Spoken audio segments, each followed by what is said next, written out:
ಪ್ರಶ್ನೆ ಕೇಳ್ತೀನಿ. ಪ್ರತಿ ಶುಕ್ರವಾರ ಸಂಜೆ ನೀವು ಉತ್ರಳ್ಳಿ ಮೇನ್ ರೋಡಲ್ಲಿ ಹೋಗಿ, ಸಂಜೆ ಶುಕ್ರವಾರ ಹೋಗಿ, ಶ್ರೀನಿವಾಸ ವೈನ್ಸೋ ಇನ್ಯಾವುದೋ ವೆಂಕಟೇಶ್ವರ ವೈನ್ಸೋ ಇನ್ಯಾವುದೋ ವೈನ್ ಸ್ಟೋರ್ ಸಂಜೆ ಪೂಜೆ ಮಾಡ್ತಿರ್ತಾರೆ, ನೋಡಿದಿರಾ? ಏನ್ ಹೇಳಿ, ನಿಂಬೆ ಹಣ್ಣು, ಅದಕ್ಕೆ ಮೆಣಸಿನಕಾಯಿ, ಒಂದು ತೆಂಗಿನಕಾಯಿ ಇಟ್ಬಿಟ್ಟು ಅದಕ್ಕೆ ಪೂಜೆ ಮಾಡ್ತಾನೆ. ಯಾಕೆ ಅವ್ನು ಪೂಜೆ ಮಾಡ್ತಾನೆ? ಒಳ್ಳೇದಾಗ್ಲಿ ಅಂತ. ಏನ್ ಒಳ್ಳೇದಾಗ್ಲಿ? ಕುಡುಕರು ಜಾಸ್ತಿ ಬರ್ಲಿ ಅಂತ. ವೆಂಕಟೇಶ್ವರ ಸ್ವಾಮಿ ಫೋಟೋ ಇಟ್ಬಿಟ್ಟು ಅವ್ನು ಇಲ್ಲಿ ಪೂಜೆ ಮಾಡ್ದ ಅಂದ್ರೆ 20 ರೂಪಾಯಿ ಖರ್ಚು ಮಾಡಿ ಒಂದು ತೆಂಗಿನಕಾಯಿ ಹೊಡೆದು ಕಡಲೆಪುರ ಪೂಜೆ ಮಾಡ್ದ ಅಂದ್ರೆ ವೆಂಕಟೇಶ್ವರ ಸ್ವಾಮಿ ಏನ್ ಮಾಡ್ಬೇಕು ಇವಾಗ? ಕುಡುಕರನ್ನೆಲ್ಲ ಜಾಸ್ತಿ ಮಾಡ್ಬೇಕು, ಬನ್ರಿ ಅಂಗಡಿಗೆ ಬಂದ್ ಕುಡೀರಿ ಅಂತ.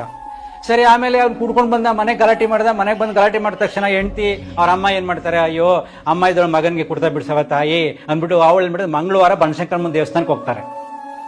ಅಲ್ಲೋಗ್ಬಿಟ್ಟು ಅದೇ ನಿಂಬೆಹಣ್ಣನ್ನ ಕಟ್ಟಿ ಸೊಟ ಮಾಡಿ ಅದಕ್ಕೆ ತುಪ್ಪ ಹಾಕಿ ದೀಪ ಹಚ್ತಾಳೆ. ನನ್ನ ಮಗನಿಗೆ ಕುಡ್ತಾ ಬಿಡಿಸ್ಬಿಡು ಅಂತ ತಾಯಿ. ಹೆಂಡತಿ ಅದನ್ನ ಗಂಡನ್ ಕುಡ್ತಾ ಬಿಡಿಸು ಅಂತ. ಸೊ ಈ ಅಮ್ಮನ ಮಾತು ಕಟ್ಕೊಂಡು ಬನಶಂಕರಮ್ಮ ಕುಡ್ತಾ ಬಿಡಿಸ್ಬಿಟ್ರೆ ಇಲ್ಲಿ ವೆಂಕಟೇಶ್ವರ ಸ್ವಾಮಿ ಏನ್ ಮಾಡ್ಬೇಕು? ಇವರು ಯು ಸಿ ದ ಕನ್ಫ್ಯೂಷನ್.